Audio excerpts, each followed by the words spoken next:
But, so I'm going to pass this back around. Great, thank you. I have an interesting question for all four commissioners, and I think we all know that we live in a very unique county. On one hand, we have the largest city in the entire state, Detroit.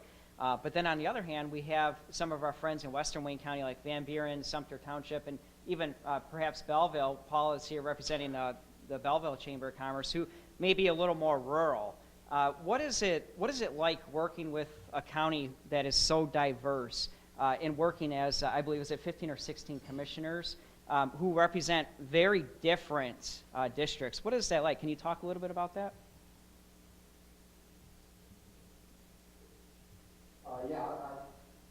Since three of the four of us here also served in the legislature before we went to the Wayne County Commission, I can tell you that the similarities to the county commission as it relates to the state legislature and some of the differences.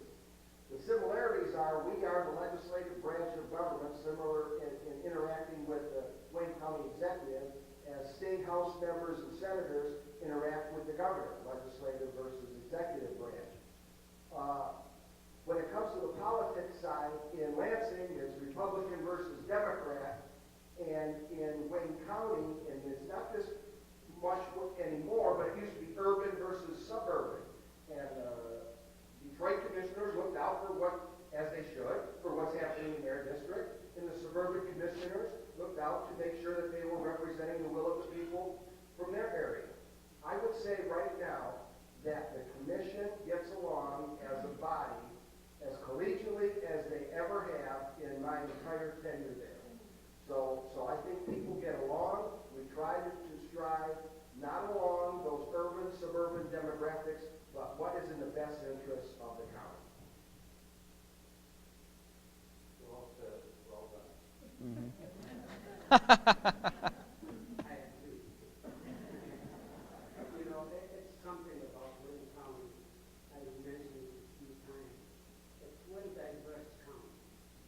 The diversity in Wayne County creates a huge success in working together. There are different needs in different areas. You know, some area may need roads, some area may need drainage, but the services we provide for Wayne County people, we don't base it on the diversity, but we base it on the need for that service. So, and I think I'm very proud to be part of Wayne County in such a great diversity where it shows a high example to the world how we live with each other. You know, I mentioned a few times, look at this group.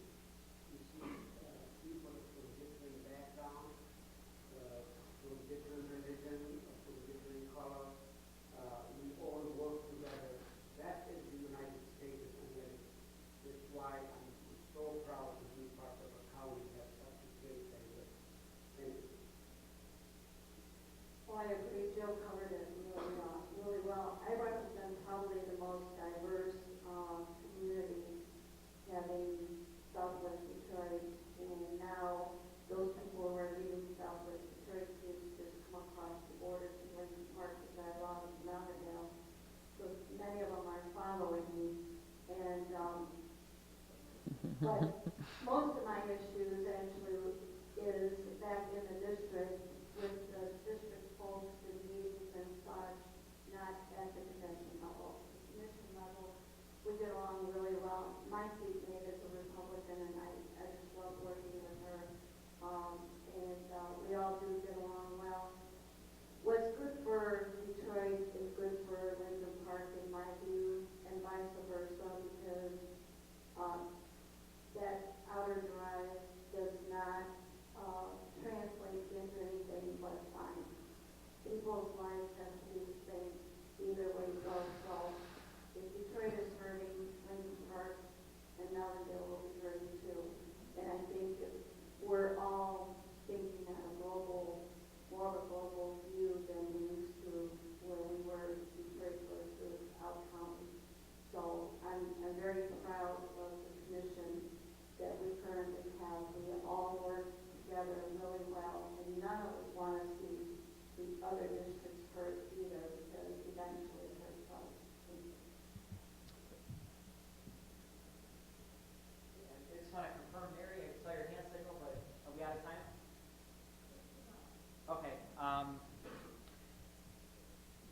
I'll just ask one more quick question for Commissioner Palomera. I'm sorry. I know. But, you know, a big issue in this area is the McLeod Steel Plant.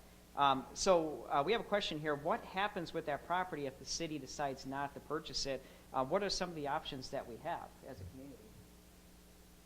Great question.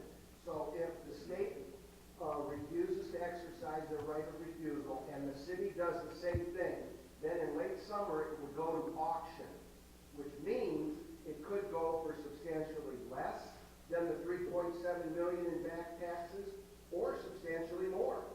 It depends on what the auction, there's minimum auction bids that the Wayne County Treasurer would set. But my guess is if it goes to the auction provision, that anybody who's going to bid is going to do their due diligence on how much environmental remediation needs to be done, because I don't think anybody wants to buy a contaminated piece of land that they're on the hook for to clean it up, and it costs them a heck of a lot more than what they paid for it just to clean it up. So I think whoever gets it is going to proceed with caution. Perfect. That's a great way to end.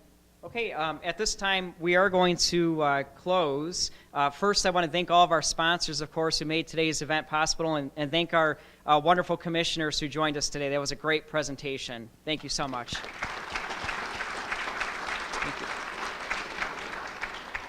I just want to ask, you all have name badges with you today. I believe Rich and Jim are going to be standing at the table or the doorway over here collecting name badges. If you can please remember to turn those in as you exit. And I would like to introduce and welcome our chairman of the board of directors, Mr. David Goodwin, to lead us in the pledge and for closing remarks. Thank you. Thank you, Ron. And another great luncheon. Thanks everybody for coming out.